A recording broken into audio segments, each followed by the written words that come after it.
Yes, guys, what is up? Hope you're all doing well. If you are indeed watching this video, you probably aren't. On recent videos have not gone down too well. The only person watching them is me. Um, you know, that's pretty sad, but not the end of the world, is it? I'm doing very well, of course. Another very good weekend of football. Um, this is just basically this video today is just going to be me just talking, having a little chat about the weekend's talking points in the football. It was a very, interesting week in some respects, and obviously, if you are a football fan, you'll know about the incident that happened yesterday, Sunday, in the Everton-Tottenham game, which we will get onto. But first of all, I'd like to start off with Saturday's games. I'm going to start off with the Liverpool game this week. I think that Aston Villa fans will be very distraught, possibly, that they couldn't hold on to all 3 points, or at least a point. I myself was keeping up to date with the scores on Saturday, and I thought that Aston Villa were going to win that game. I didn't see, looking at the stats afterwards and that, you think, oh well, it was pretty conclusive. That Liverpool had a lot of chances, and they probably should have won. If you just look at the statistics of it, can barely say that word.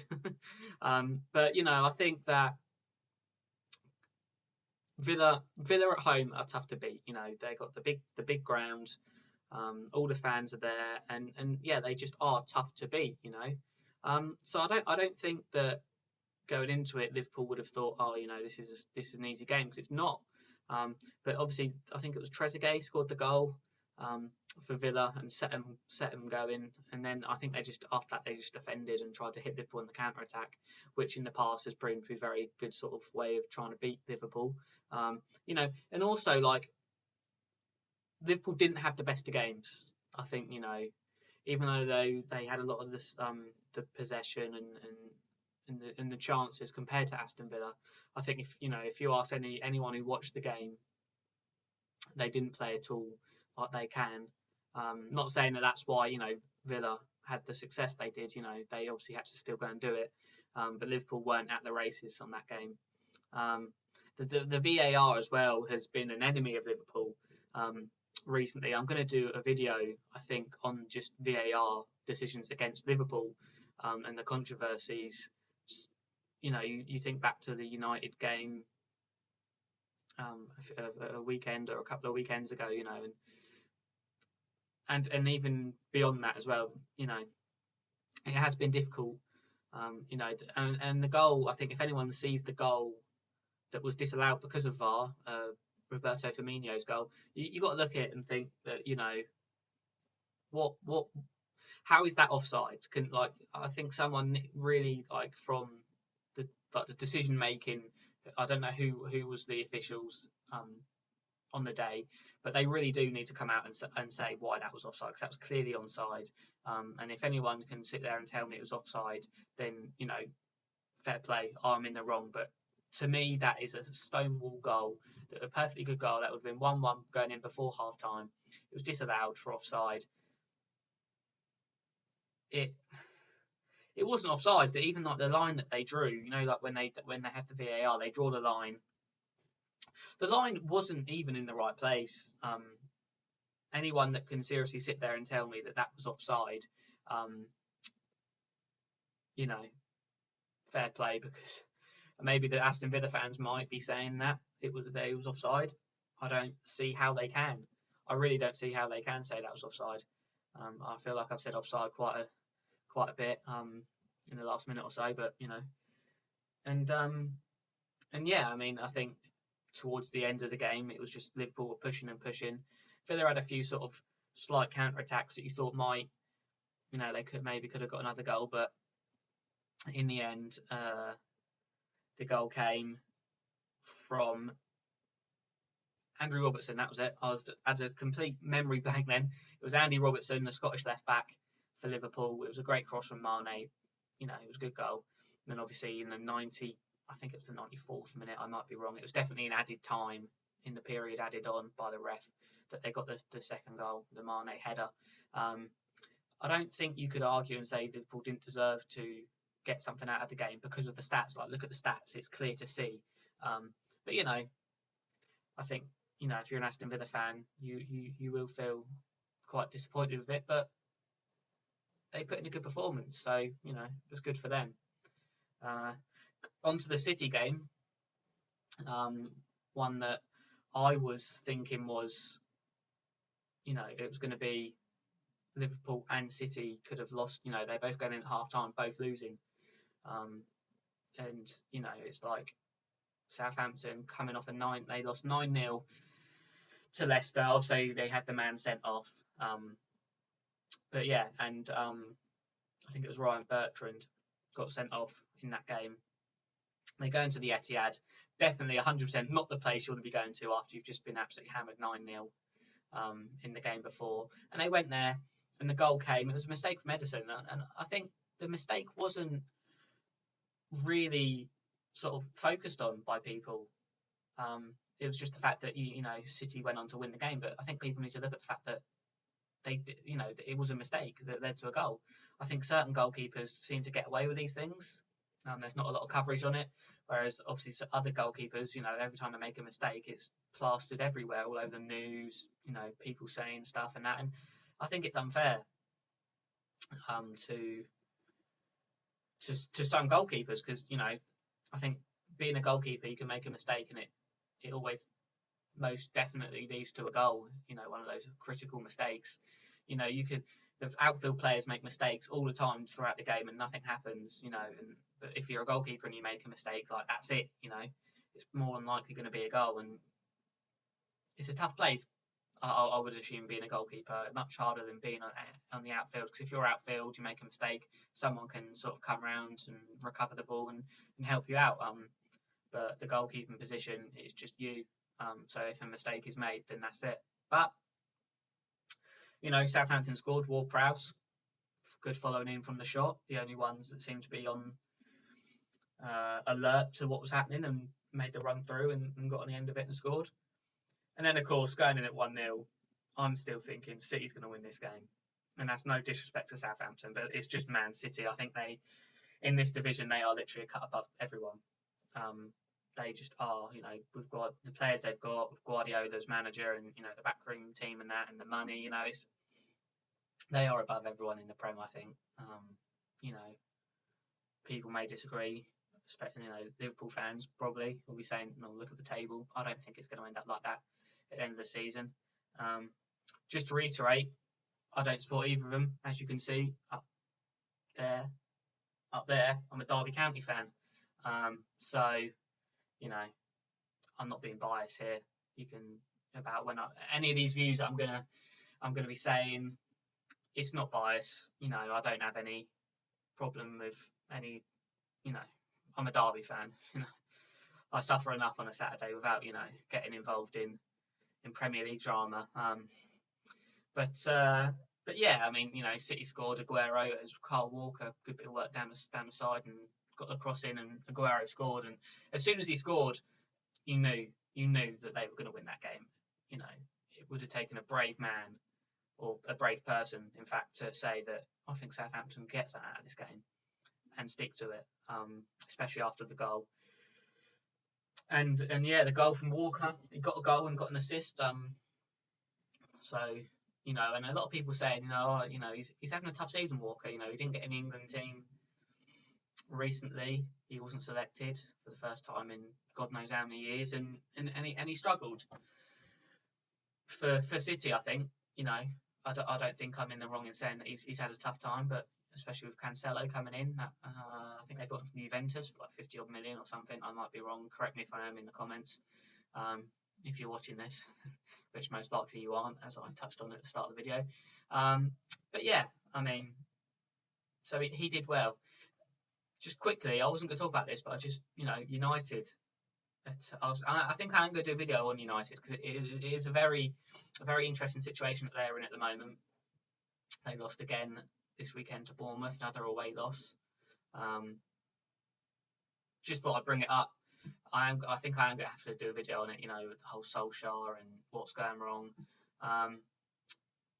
But yeah, Bournemouth are a good team. I think that's what a lot of people seem to forget. Bournemouth are a good team. They've got good players. They've got a good structure. They've got a good manager. The home fans there are great. That's what people seem to forget. So I wasn't surprised when Bournemouth beat United. I really wasn't. I know some people must have been. I actually did see a funny stat that who's the goalkeeper for the Watford keeper? Ben Foster. I think it's him. He had the header at the end of the Chelsea game, didn't he, to try and get the equaliser. He's actually had more shots on target this season than Jesse Lingard. So obviously Foster's had one, the header at the end of the Chelsea game to try and grab the draw. A great save from Kepa, the Chelsea keeper. And obviously Lingard's had none. He's had no shots on target this season. I think that's, you've got to look at minutes played, how long's he played, but I don't think it doesn't matter how long he's played. He's got to have more than one shot on target throughout the whole of the season. Just a little funny stat I thought was quite funny. Obviously I want the likes of Lingard to do well because he's an English player. I want English players to do well. So I want the English national team to do well. He hasn't been in the England team, in England squad of late. But I want him to do well because I want England to do well. But yeah, it was quite humorous. And then of course we had the Tottenham Everton game at Goodison. It was VAR controversy again. The amount of time it was taking. I'm not 100% sure on this whole clear and obvious garbage that they're coming out with at the moment. I don't understand it. It took too long. I mean, at the end of the game, obviously there was the injury, but it was 12 minutes at a time. I thought it could have been more like 15. It's just ridiculous how long it takes them to make these decisions. If they've put in place, it's got to be clear and obvious. So the amount of time they're taking, like the Dele Alli handball, they're taking so long on that. They can't. It must not be clear and obvious. If they're taking that long to make the decision, it can't be clear and obvious. So that means that just get on with the game. I'm saying VAR should be that the mistakes are picked up and are given. There shouldn't be any clear and obvious. It's got to be a clear and obvious mistake. That's where the confusion is coming in because people don't know, or I don't know what constitutes as clear and obvious. Then we need some explanation there because some decisions are thinking that's clear and obvious and it's not being given, and some are saying that that's just not clear and obvious. That's a mistake from the ref and it's being given. It's like there's no consistency there. So that's something that needs to be addressed, I think, by the FA because they're doing it differently to the world. The rest of the world are doing just using VAR, none of this clear and obvious rubbish. But obviously the Premier League for some reason want to go different. Which I don't agree with. I think it's stupid the way that they're doing it, but that's that. Oh, I shouldn't bang the table like that. But yeah, I think that you can look at it all you want. It is needed VAR simply because of all the mistakes and all the controversy and all the moaning by players and fans and coaches and pundits after games and that. It needs to be in place, but it needs to be used better, I think. So yeah, there was a couple of incidents. I think there was the Dele Alli handball and the Heung-min Son penalty claim in the. I think it was the second half. Heung-min Son went down and it took ages. And obviously Dele Alli handball. Everton could have had a penalty. It wasn't given. I thought it should have been given. The hand was not in a natural position, or the arm wasn't in a natural position. His arm was up in the air, and it hits the arm clearly, and it wasn't given. But it is what it is. I don't think that it was a penalty either on Heung-min Son, simply because there was contact on Son. So you could say, okay, that's a penalty. There's contact. It's got to be a penalty. But the fact of it is, there's contact. He sort of takes another step, and then he throws himself down in the most ridiculous ways. And it's like, if players are going to do that, it made it look like it wasn't a penalty from the way he went down. When there was a little bit of contact there, it could have been a penalty. So he's only got himself to blame there for that decision. And then of course there was the terrible incident that occurred afterwards to Andre Gomes. Obviously, thoughts are with him and his family. Hopefully a speedy recovery, or as speedy as it can be in this situation. We don't know the full extent of the injury, but it was a bad one. you may have seen it. You may have seen it in the if you was watching it, it looked bad. He's going to be out for the rest of the season without a doubt. I think at the end, the one of the pundits, not the pundit, but the guy that was sort of asking the questions and that, he's like, could be out for looking like 3 to 6 months. He's going to be out for the rest of the season. Longer, he could be out for a couple of years, a couple of years. It looked really nasty. Son got the red card for it. I thought was a yellow, because from what I can see from the injury or from the tackle, Son's come in, he's tripped him up, put him off balance. Gomez has then planted his right foot, and to me, I might be wrong, but it looks fine. And the damage comes in when Aurier, the right back for Tottenham, slides in. It looks like he causes the damage, because I might be completely wrong. If I am, then that's fair enough. But the injury that Andre Gomez does to his leg, surely that can't be done from just getting your foot caught in the turf. If you go over on your leg, you can, maybe, I don't know, do your ligaments, possibly even break your leg. But to do that much damage, which, I'm not going to go into. If you've seen it, you've seen it. If you haven't, then I'm sure there'll be pictures and that all over the internet. It is a bad one. So to me, the red card should be rescinded for Son. He didn't break his leg. He's just tripped him up. I think the damage comes afterwards, either from the turf, which, getting his foot caught, which I can't see that happening. I might be wrong, like I said. Or the likelihood is that the red card should come to Aurier. He's come flying in and endangered the player. I can't see Son, anyone saying that Son endangered the player there, and as well, I think thoughts definitely go out to Son as well, because, apparently, you could see on the screens he was inconsolable, and, he was crying his eyes out in the changing room afterwards. So people were saying, oh, don't poor Son, he's done that. He didn't do that. He didn't intentionally do that. I don't even think he did do it. I think it was Aurier, but I could be wrong. I think it's difficult because you don't properly see it, because obviously the cameras, they don't want to show it, so you don't properly see what happens, what point the leg, the damage comes, whether it's from when he plants his foot in the turf or when it's from the tackle.